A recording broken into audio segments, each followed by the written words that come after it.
When you hear the word bacteria, that's the word I was trying to say before. Bacteria, you probably think of infections or diseases. But some bacteria could actually be good for you. They're called probiotics, and they can improve your health or even save your life. Here's medical reporter Gailon Totheroh with the inside scoop. Live in fear of bacteria, like MRSA, the deadly superbug. It could happen to me, it could happen to my little sister, it could happen to any of us. So I just don't want to see that happen to anybody else. Yet women are told to ingest other bugs to deal with yeast infections after taking antibiotics. Their OBGYNs or their family doctor will say, look, go get a tub of yogurt and eat the tub of yogurt. Without any real explanation, what the doctor knew was there's Lactobacillus acidophilus and hopefully bifido and other good bacteria in that yogurt. Haven't heard of bifido? How about sweet acidophilus? Nutrition expert Doug Kaufman says these are healthy bugs. For 30 years, he's been informing the public about good bacteria. And research says these probiotics can help fight opportunistic infections like MRSA, as well as E. coli, and certain intestinal afflictions, and others. H. pylori, which is a bacterium in the stomach that can link to peptic ulcers and various other health conditions. These are all bacteria infections that are acquired that can be treated with the use of broad-spectrum probiotics. William Shore, head of a probiotics company, got into the business after good bacteria saved his dad from the ravages of irritable bowel syndrome. A number of months ago, there was an article where they were telling mainstream doctors that it could be better to wash their hands in gallons of yogurt daily as to use antibiotic soap. Why? Some blame antibiotic soaps for fostering superbugs and deadly infections in hospitals. Normally, we all start life with probiotics. Babies pick up healthy microbes, also called lactic acid bacteria, from their mothers. Children who are breastfed and nursed as opposed to given formulation, they are much healthier with a stronger immune system because of their exposure of the lactic acid bacteria that they get. But our obsession with germs can cause obstacles to having enough good bacteria. Chlorine and fluoride in tap water diminish them.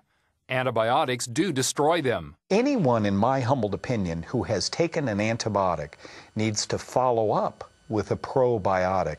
This is a gray area of science right now. You still have doctors writing antibiotic prescriptions like they're going out of style without recommending the follow-up. And junk food, sodas, and sugar feed the bad bacteria. Too much bad bacteria encourages overgrowth in the body, those yeast infections, leaving the good bacteria absent. And when the bacteria goes away, the yeast can literally poke a tiny hole in the intestine. The first thing some of these sick people see is food allergy. That comes from bits of food that leak into the bloodstream. The body starts to see these particles, ranging from milk to wheat, as an enemy instead of a nutrient. The recent increase in childhood asthma, connected with allergies, may be one of the consequences. So adequate probiotics may not only squelch allergies, but promote better immunity and nutrition. Your gut is your first line of defense. All the water that you drink that is utilized and absorbed takes place in the colon. All nutrients are absorbed in your small intestine. If you're not a yogurt fan, don't worry. There are powerful supplements to help you get the right amount of probiotics. One of several good brands is the one Shore distributes, Dr. Ohhira's Japanese variety. Other good brands include ones from Nutrition Now, Sedona Labs, Natron, UAS Labs, and Now Foods. There are specialized probiotics for children as well. Some autistic children have even improved from good bacteria. Shore says find a probiotic that works for your system, especially if you've had serious health problems. How often to take friendly bacteria? For healthy people, once in a while may be enough.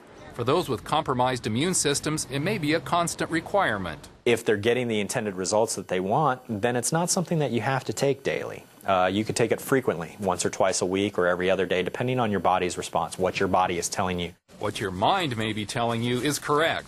Plenty of good bacteria in the gut means more nutrients from good food are available.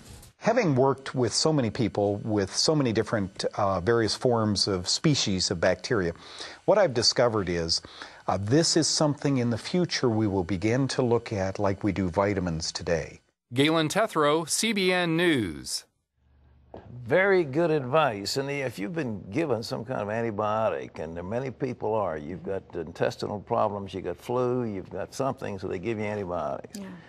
that kills the good stuff in your stomach. So I recommend strongly, you nourish the good stuff with eating yogurt. Yogurt is good for you. I think there's a yogurt that doesn't have sugar in it, and it's it's like plain yogurt. Yeah, because it has that, what is it, acidophilus? That's right. Yeah. But it's really good for you. And so it's if you don't like the taste, you can put in some honey in it, or you can put in some sweet and low or something like that to make it more flavorful. But it's extremely good, especially if you've been given antibiotics. Absolutely. All right.